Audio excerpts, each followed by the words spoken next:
Assalamualaikum warahmatullahi wabarakatuh. Nama saya Zulfal Effendi dari Prodi Teknik Mesin Reguler B.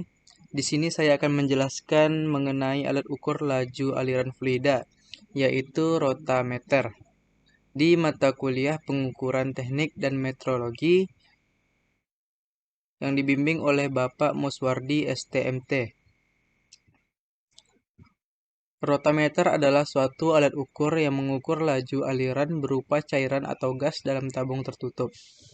Alat ukur ini banyak dipergunakan untuk mengukur debit aliran air sesaat. Satuan yang biasa digunakan adalah LPM, liter per menit, atau dalam satuan GPM, galon per menit. Di sebelahnya adalah contoh gambar rotameter yang sering digunakan. Berikutnya fungsi rotameter.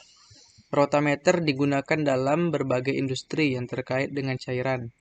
Cairan ini termasuk cairan uap dan gas. Pabrik farmasi, industri terkait makanan, air murni, dan pabrik kota, dan beberapa industri lain menemukan penggunaan rotameter untuk penentuan laju aliran yang akurat. Namun, rotameter digunakan untuk mengukur udara adalah pilihan yang ekonomis dan berbiaya rendah. Pembeli harus memberikan kisaran aliran udara, suhu dan tekanan operasi udara, serta kepadatan udara. Rotameter aliran udara ini juga disebut sebagai meter aliran udara, area variabel, adalah instrumen komersial yang berfungsi sebagai alat pengukur aliran. Ini adalah perangkat yang akurat dan tepat untuk menentukan dalam kondisi berbahaya. Ini memonitor aliran filtrasi udara atau udara terkompresi dan menghitung aliran.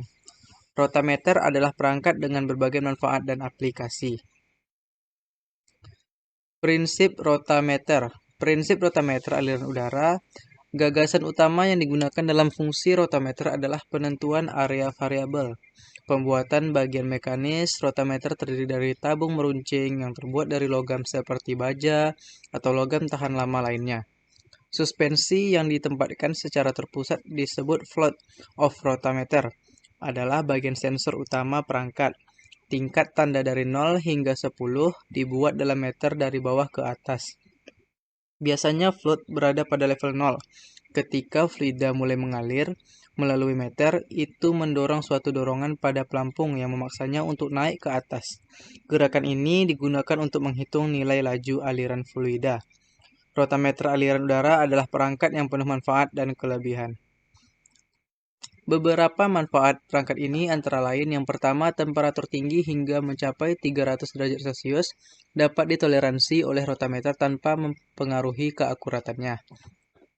Yang kedua, desain metalik mendukung stabilitas jangka panjang. Yang ketiga, output ganda dan tampilan ganda memberikan keuntungan mengumpulkan bacaan. Yang keempat, rotameter pengukuran aliran udara dapat dipasang pada pipa vertikal atau horizontal. Yang kelima, kemudahan pemasangan dan kemampuan untuk bekerja dalam kondisi korosif. Yang terakhir, kisaran udara 0,05 hingga 0,5 meter kubik per jam dapat diukur. Berikutnya cara kerja rotameter. Yang pertama, rotameter terdiri dari bodi dan float yang bergerak bebas. Posisinya bergantung pada flow rate. Posisi float ditentukan oleh keseimbangan gaya yang bekerja padanya. Gaya gravitasi menarik float ke bawah. Gaya apung dan kecepatan yang berkaitan dengan gaya dinamika mengangkat fluida ke atas. Pergerakan float ke atas meningkatkan flow area, sampai gaya ke atas sama dengan gaya ke bawah. Yang kedua, float didorong oleh kekuatan aliran dan ditarik ke bawah oleh gravitasi. Yang ketiga, tinggi laju aliran volumetrik melalui peningkatan aliran kecepatan daerah tertentu dan kekuatan tarik, sehingga float akan didorong ke atas. Karena ada dalam rotameter berbentuk kerucut, daerah sekitar pelampung melalui media yang mengalir bertambah. Kecepatan aliran dan penurunan kekuatan tarik sampai ada keseimbangan mekanik dengan berat pelampung itu. Yang keempat, pengapung dibuat dalam berbagai bentuk dengan bola dan ellipsoids yang paling umum. Lot mungkin diagonal berlekuk dan sebagai berwarna hitam, sehingga berputar secara aksial sebagai cairan melewati. Hal ini menunjukkan jika float terjebak hanya akan berputar jika bebas.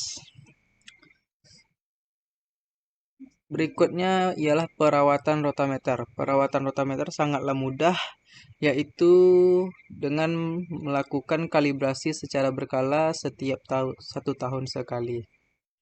Baiklah, mungkin hanya itu saja yang bisa saya sampaikan dalam presentasi ini. Lebih kurang saya mohon maaf. Assalamualaikum warahmatullahi wabarakatuh.